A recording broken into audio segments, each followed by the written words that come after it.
Olá, pessoal! Como vocês estão? Espero que todos estejam bem. Hoje nós estamos aqui para estudar o informativo 681 do STJ. Vamos analisar alguns julgados que integram esse informativo. Começando então pelo seguinte julgado, né? O STJ, nesse caso aqui em matéria de direito civil e processual civil, ele analisou a seguinte questão: seria imprescindível que haja sentença penal condenatória transitada em julgado para que seja reconhecida a exceção à impenhorabilidade do bem de família? Sabemos, em regra, pessoal, que o bem de família ele é impenhorável, né, por expressa determinação legal. Porém, o próprio artigo 3º da Lei 8.009 de 90, que regula o bem de família, traz algumas exceções nas quais este imóvel ele poderá sim ser penhorado. E uma dessas hipóteses refere-se justamente ao imóvel adquirido com o produto do crime ou então aquele imóvel que seja necessário, cuja penhora seja necessária à execução de uma sentença penal condenatória. E aí o questionamento que o STJ analisou é justamente isso. Afinal, essa sentença penal condenatória que pode ensejar, né, o afastamento da regra da impenhorabilidade do bem de família, essa sentença ela precisa ter transitado em julgado? Vamos ver então. Primeiro, pessoal, vamos lembrar, né, o que seria o bem de família e quais as suas espécies. Bom, em termos gerais, o bem de família é aquele núcleo residencial, né, a residência no qual determinado núcleo familiar mora, no qual determinado núcleo familiar constitui a sua residência, a sua moradia. Há duas espécies de bem de família.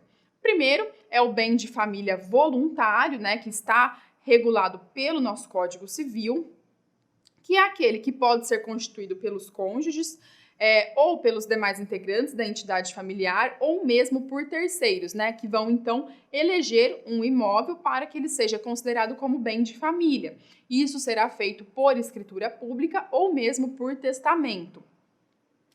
Temos também o bem de família legal, que é aquele previsto lá na Lei 8.009, né, que independe de qualquer formalidade. O bem de família legal é a residência no qual o núcleo familiar mora, né? Independe, portanto, de quaisquer formalidades para sua instituição.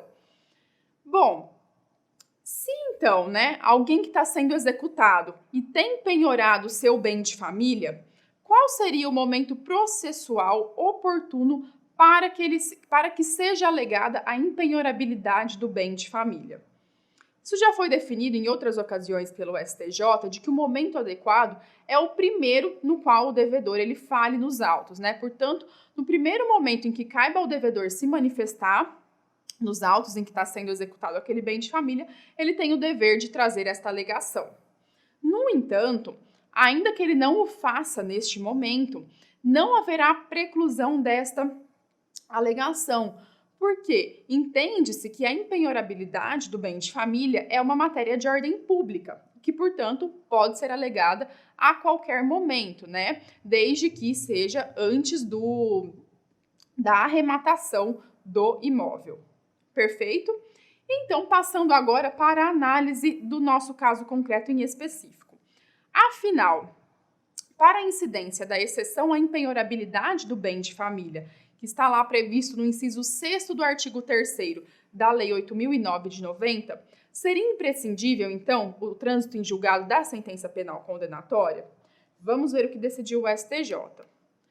Bom, o Superior Tribunal de Justiça decidiu que é imprescindível, sim, que a sentença penal condenatória tenha transitado em julgado para a incidência da exceção à impenhorabilidade do bem de família, prevista lá no artigo 3º, inciso 6º da Lei 8.009 de 90.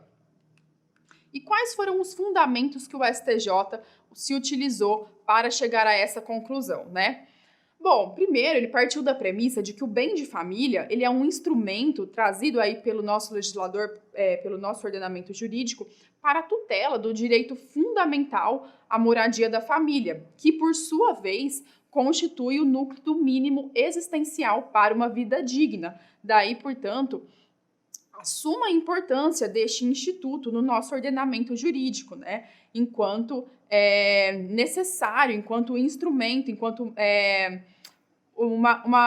um mecanismo trazido pelo legislador para que fosse protegido o direito à moradia da família e, em última instância, a própria dignidade da pessoa humana. Portanto, as hipóteses de exceção à regra da impenhorabilidade do bem de família, elas são taxativas, né? Não comportam interpretação extensiva, do que decorre, então, a conclusão acerca da necessidade de trânsito em julgado da sentença penal condenatória. Tá, ok? Então, considerando o caráter excepcional com que é afastada a regra da impenhorabilidade do bem de família, há que ser feita uma interpretação taxativa e restritiva nessa matéria, né?